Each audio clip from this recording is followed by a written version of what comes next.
We have new details tonight about a story out of the Northern Valley. On Saturday afternoon, two men were fishing near Oslo, Minnesota when they came across a human skull along the Red River bank.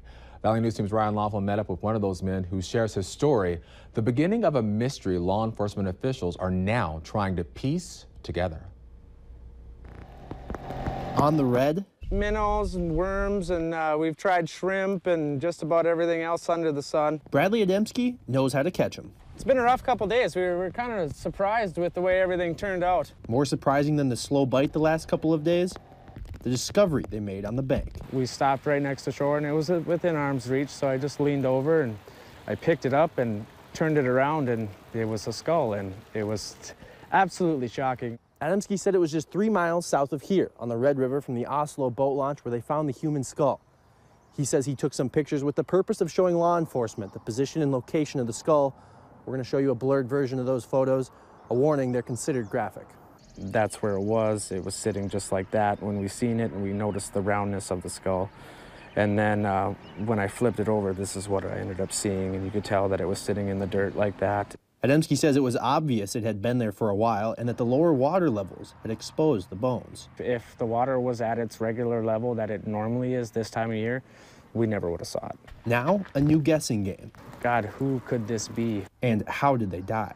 Behind it, there's some of the fabric that you can kind of see buried in the dirt. It almost looked like a gown, like a nightgown or something, like that type of material. It had some kind of flower-ish print, and there was some polka dots and stuff on it. Perhaps a clue to uncovering who these bones belong to. We're still guessing. From Oslo, Ryan Laughlin, Valley News Live.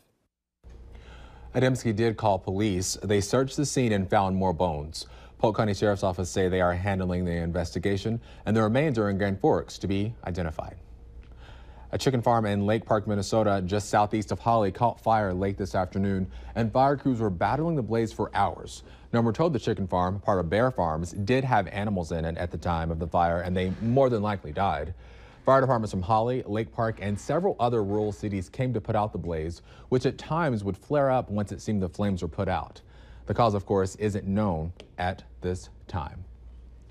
A close call for a driver on I-94 this weekend. As he was driving on the interstate, he saw a car was on fire, and as soon as he got near it, it exploded near him, sending something flying toward his car. Now, we're told everyone thankfully made it out of that car safely.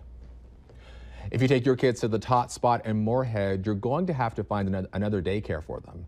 In a Facebook post on Saturday, that they told parents they're closing their doors this coming Friday, June 16th. They said the Moorhead location had always struggled with staffing and licensure issues, but they say they have openings at their other locations in Fargo and West Fargo. On May 1st, Tot Spot Moorhead was ordered to pay an $800 fine for 4 background study violations.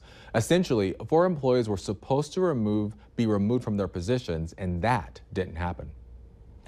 If you've been to downtown Fargo, you've probably noticed that a large building right along Roberts Street has just seemed to pop up. Well, it's the Roberts Commons parking garage, and it's opening tomorrow. The grand opening celebration starts tomorrow morning at 11:30, where there'll be tours and gift card giveaways for businesses downtown. The garage can fit up to 455 cars, 50 bicycles, and you can pay for a spot if you live or work downtown. The Mobile Outreach Meals program in Fargo will kick off its 7th year of operation in the area tomorrow. The program was created to serve hot and nutritious meals to children throughout the summer.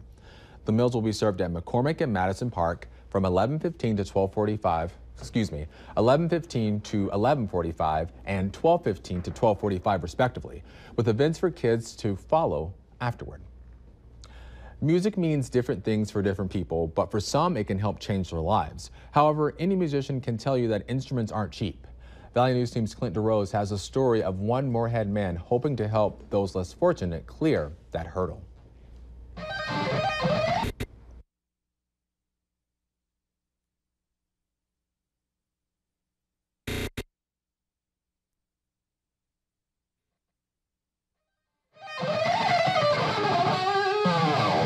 If charity had a sound, you wouldn't think this would be it. Nathan Peeler has been producing that sound for almost as long as he can remember. Music is my life. I've been playing since I was 7 years old. I'll be 37 in September, so 30 years of playing. But beneath those hammer-ons, pull-offs, and power chords is someone who finds more meaning to music than adrenaline and good vibrations. Nathan's dad saw this passion in music and wanted to support him any way he could. Load gear when I'd be playing shows, be at the shows with me, just push me to be a better guitar player. But not all parents can support their child's musical ambitions. That's why Nathan started a GoFundMe for the Make a Riff Foundation for kids that share his joy.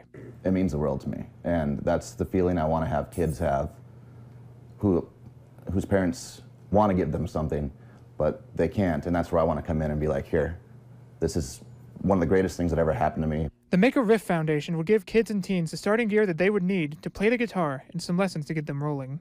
While Nathan credits playing guitar to keeping him happy and staying out of trouble, he hopes kids will get another benefit that only musicians can understand. It's the greatest feeling in the world to be able to play your music in front of a group of people that want to hear you. Whether you're a metalhead or something more mellow, Nathan hopes to give you the chance to express yourself. In Moorhead, Clint DeRose, Valley News Live.